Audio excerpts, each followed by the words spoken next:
Hi all, let's have a look at the round 2 mega clash between Fabiano Caruana 2808 playing Magnus Carlsen, the current world chess champion, 2853. Very exciting game. E4 from Caruana, and Magnus played E5, classical. The Roy Lopez is entered, A6, bishop A4. And actually we're going to go into the Archangelist and Moller defences here after knight F6, castles, instead of the usual bishop E7. Magnus plays B5, it's another popular move, and bishop B7. Okay, here White tries to lock out this bishop on B7 by playing D3, so trying to blunt the bishop. Bishop E7. Also, if we look at this position, bishop C5 has been played quite a bit, over 200 times, but this bishop E7 is actually a lot more popular, over 600 games. Just putting the bishop here seems a little bit more passive, you might think, than here, but this is the more popular choice. Knight C3. So White is maintaining a strong point on E4 against this bishop.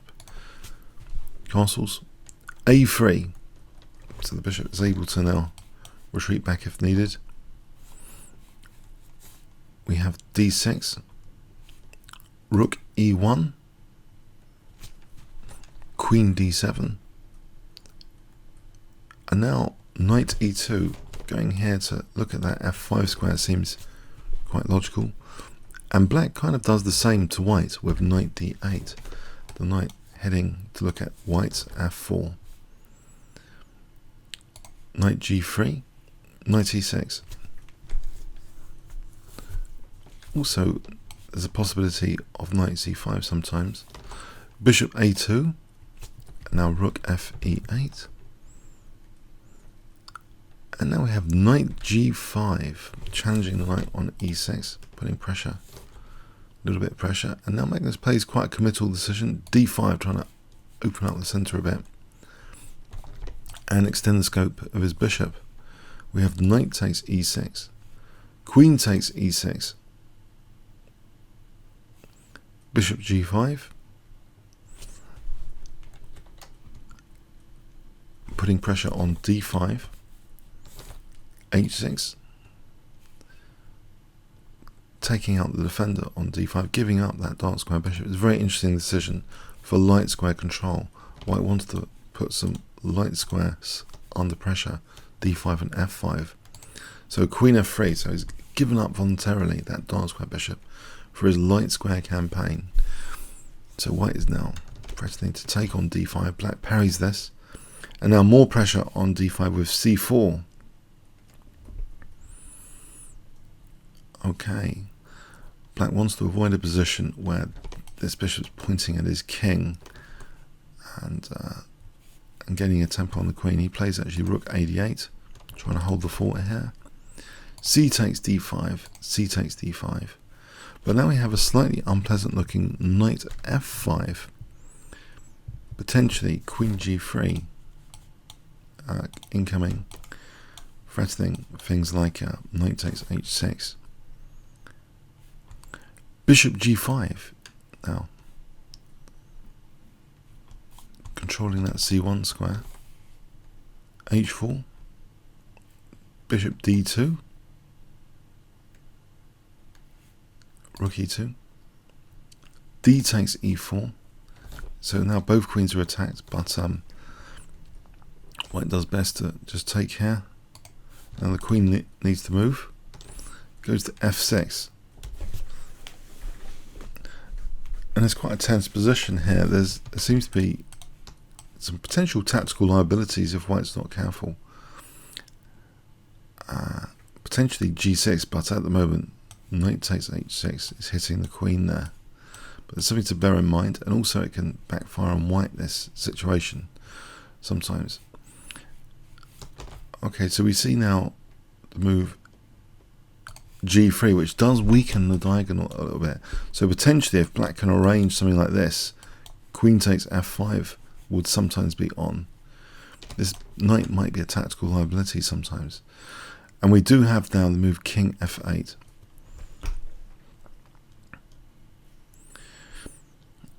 So it's as if g6 is also immediately quite dangerous here. And we have h5 trying to discourage any g6, creating a kind of light square bind. Magnus just retreated his bishop to g5. If he plays g6 here, this should be okay for white. Maybe taking first, and then not moving the knight, maybe just rook d1, just counterattacking this bishop. Say here, taking queen b3, yes, not moving the knight, and just going, this should be fine for white, at least a perpetual check. So I don't think Magnus is keen to play g6 here, for reasons like that. He plays bishop g5, keeping the game alive. And we have now a slightly curious, maybe an optimistic looking move, a4. Potentially trying to weaken the queenside pawns here. It seems the very simple response here of just taking the pawn might actually be one of the better moves, funny enough. Because it does mean that bishop c6 to b5 could be useful for black, strategically, tactically. Just getting that b5 square. This is a little bit tricky. So say bishop d5, we could take and play g6. This is quite good for black, this sort of position. Black's at least equal, taking this is on this forcing line. It seems very interesting. Yes, the sophisticated move, like as though it's like a pawn set shouldn't be taken, maybe it should be, just to get some squares. When you take pawns, just try and get squares. And it's curious what happened here. Also bishop c6, but this, I don't think this is as strong technically.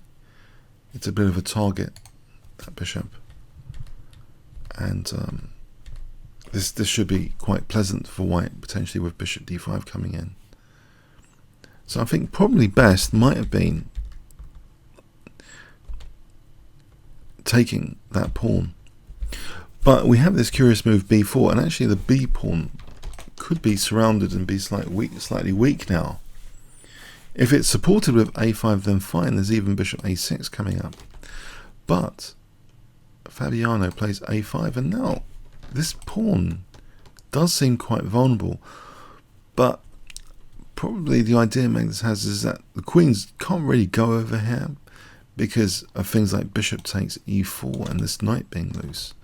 So maybe because of this pressure on e4 and f5, maybe the pawn is kind of deliberately being used as a distraction. That's the idea. And also there's g6. But there's some tactical nuances here about this argument. Is this pawn weak or strong? Which are very interesting coming up here. We have the move king g8. Yeah, I mean a5 is actually really quite a strong move. If queen b3, a5, and bishop a6 to follow. So a5 seems very, very logical. And then we have king g8 as though getting ready, again, potentially to play g6 if the white queen is going to go over here.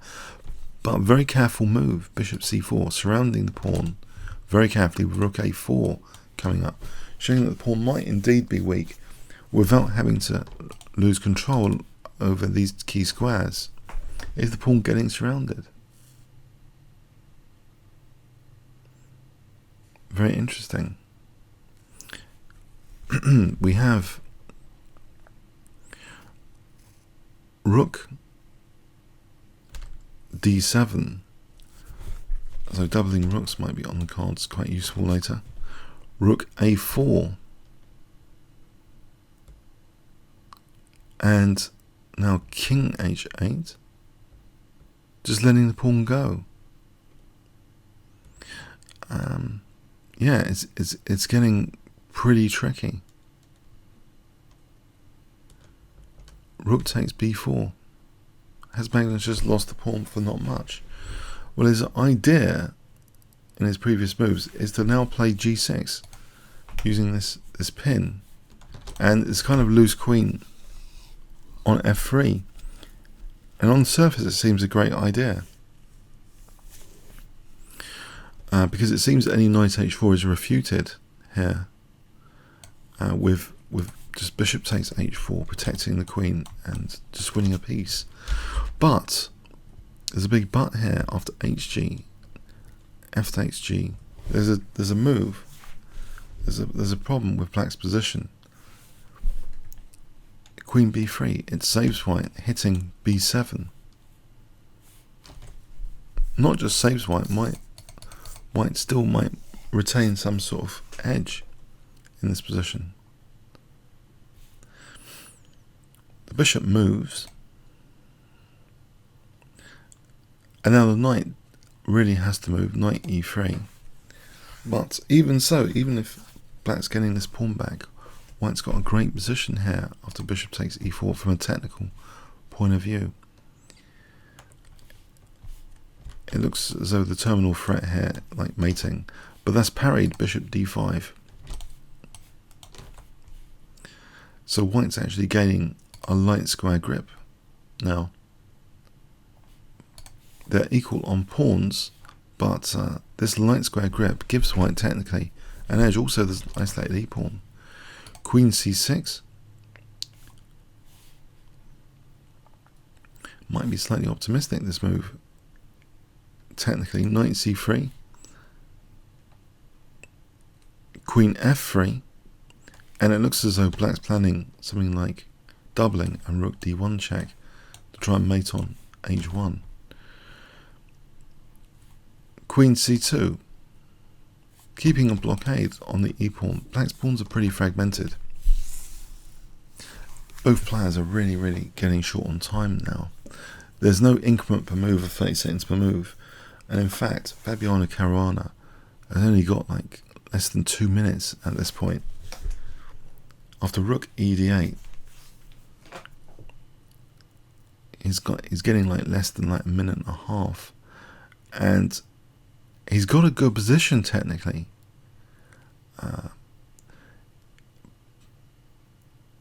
but he actually blunders horrifically here. Well, soon, very soon from this position. His next move is not the most accurate. In this position, queen e4 is sufficient to deal with any tactical threats, and would seem to, be a very comfortable position for white. There's infiltration points, like b6, and the e5 pawn's weak. This would have been very comfortable for white if queen e4 had been played. Rook d1 is not working. Just taking, and rook e1. So the queen is actually defended by this one. There's no pin exploitation, so that's not working. And if, say, queen instead, after queen e4, queen f6, then this doesn't help. Rook b6, tempo gaining, and a lot of pressure. White's not taking there. White's just much better. Queen f7, for example, like dropping a pawn. Yeah, it's miserable. If queen f7, again, rook b6, it's a miserable position for Magnus, which is why, it seems a little bit fortunate, the game continuation, which was this one. It's not as good as rook b e4. It allows rook d2.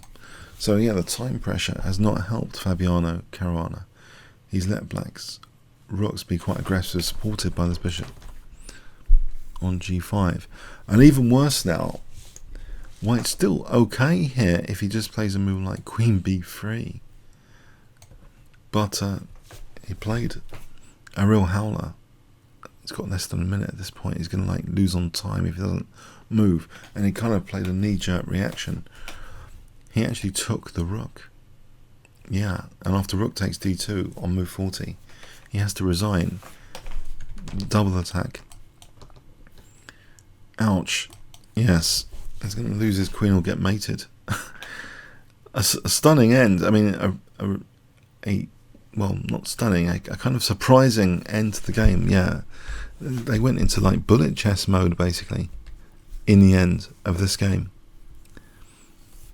It's a bit of a mysterious game. I mean, tactically, it seems, you know, if you looked at this game very objectively about the B pawn, but yeah, Magnus had some ideas that it was like a distraction. I guess that it must be the case, you know, that he didn't see maybe this queen b3. It's kind of saved white with a nuance, the queen b3 concept, and then white was able to get a good position, but then allowed this, unfortunately.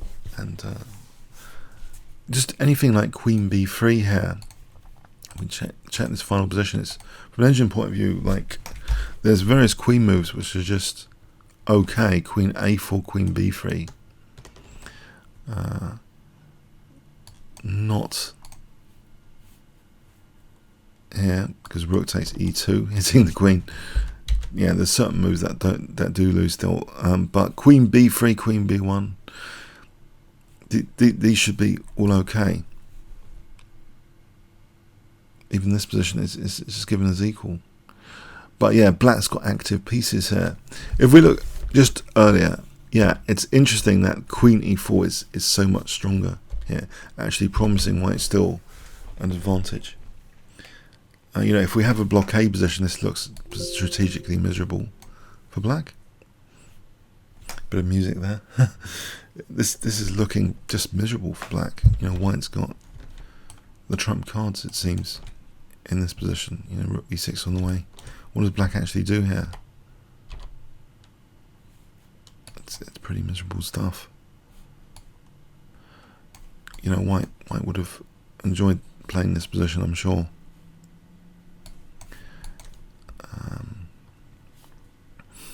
It's tricky. Yeah, things are dropping off.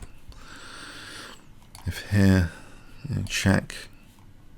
This would have been delightful for white to play. Maybe, you know, with winning chances for white, clear winning chances. But yeah, it just seems, you know, time pressure comes to us all, even the super GMs. But there's no increment. There's a slightly different format. It's after the move 40 when they get an extra hour. They get an increment of 30 seconds a move. So yeah, I think the players needed like adjustment to the time limit. This might be a slight symptom of that. So it's a move 40 disaster, total disaster area in this game. Fabiano perhaps should have, at some point, you know, spent less time. At some point, it's a balancing act between spending time and accuracy. It's always a balancing act. Yeah. So an interesting fighting game, though. Okay, comments or questions on YouTube. Thanks very much.